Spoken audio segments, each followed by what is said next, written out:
So here's something interesting. Our plans for the future are a hologram of our endeavors in the present. Greetings everyone and welcome back to the channel. So in this video I'd like to discuss something that is related to one of the more notorious productivity advice that gained popularity in recent times, which I guess James Clear gave it a real kickoff with his book Atomic Habits. And it's this, that prioritizing systems or what you do in the present moment is a lot more important than spending time on thinking what is it that you want to achieve, meaning setting goals for the next year or 5 years. And I think that recent events, meaning 2020, proved to be quite the example as to you don't really know what is going to happen further down the road. So you might as well focus on the here and now and creating the necessary systems, routines that would support you in, well, with time actually achieving the things that you've set for yourself. And the thing is that the more I thought about that, I couldn't help but think that actually the systems that we set for ourselves and the goals that we set them for are actually the same thing. So in this video I'd like to explore exactly what I mean by that, and hopefully it proves useful in establishing certain new habits or changing certain already established patterns of behavior. Okay, so the whole thing really started with a very favorite quote of mine from Leonardo da Vinci, which goes something like that.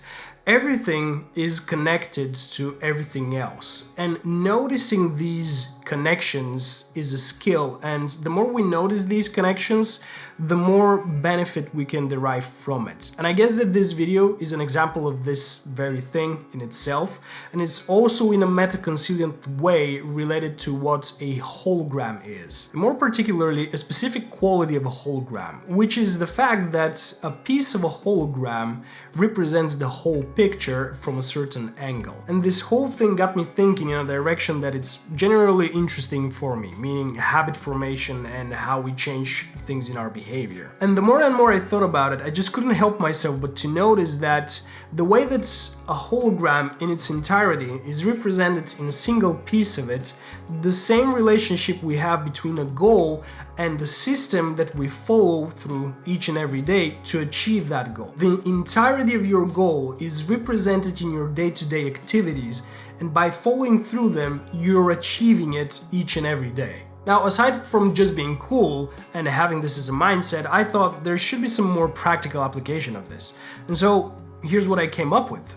What if we approach the way we set our systems the same way we set our goals? And in order to put it all to the test, let's get a model which we would usually use to set a goal, but in this case use it to design a system related to a habit that we want to establish. Let's use the infamous SMART model, which is an acronym of 5 criteria by which we can set our goals. But in this case, let's see how these criteria apply to designing a predictive system. First of all, whatever it is that we're doing, we have to make sure that it's specific, meaning that you know what you're striving to complete or achieve each and every day. And I think that this makes sense because it takes all of the guesswork about what you're going to be doing, and this saves you a lot of mental energy, but also knowing exactly what you'll be doing is priming you for getting the thing done. If you're writing, you'll know what you'll be writing and how you'll be writing. If you're drawing, it's the same thing. What you'll be drawing, how you'll be drawing. If you're learning a language, what you'll be studying, how you'll be studying it. If it's a paper, the list goes on. Now, the second criteria is making sure that all of these activities that we just talked about, we measure them somehow.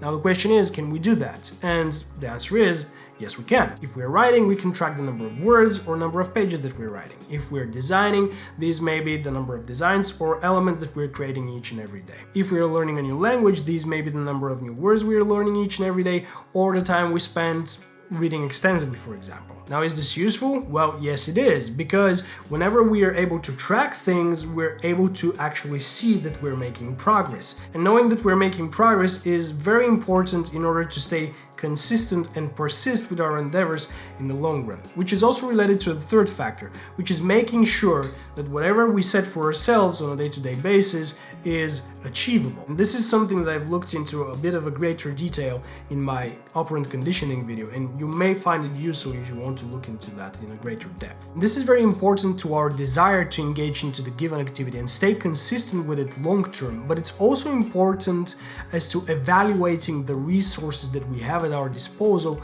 to make something achievable in the here and now. What do I mean by that? For example, you have to make an evaluation of the time that you're able to dedicate each and every day. You may want to dedicate 4 hours to start learning a new instrument, but in reality you may only have half an hour to practice. Well, what are the things that you can do in this half an hour to achieve a certain degree of accomplishment each and every time with each and every session? Then we have the fourth criteria, which is making sure that whatever it is that we're doing, it still is relevant to something else that we're doing in a grand scheme of things. This again has this meta holographic quality to it, where we're reminded of an actual goal, an actual reason of why are we designing this system in the first place. And so it's important to remind ourselves of that reason.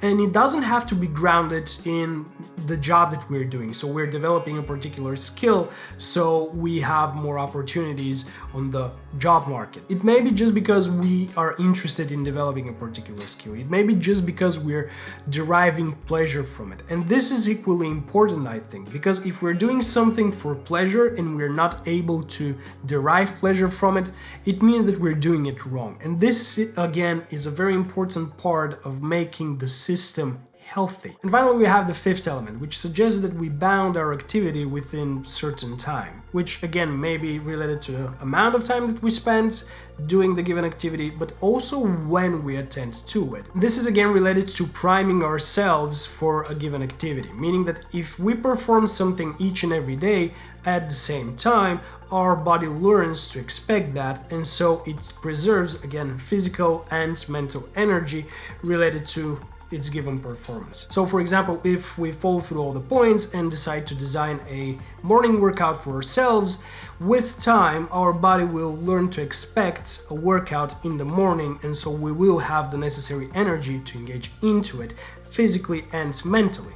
And because it's a physical and mental preparation, this might as well work for each and every other type of a habit, type of an activity that we want to establish for ourselves in the morning. And so with that being said, I just want to point your attention again to the fact that we use an instrument which is originally macro-oriented for setting goals to create a micro-oriented system around which we're able to establish our own habits and so follow through them. And this may prove useful to you if you want to start doing something new each and every day, or you want to change your behavioral patterns in some way. I found it very fascinating when I first encountered this dependence of being able to see the big into the small, and through that actually bring something useful to life, and in this case offer it to you. Hopefully this is useful, hopefully this is helpful, both as a mindset, as a perspective, but also as a practical way of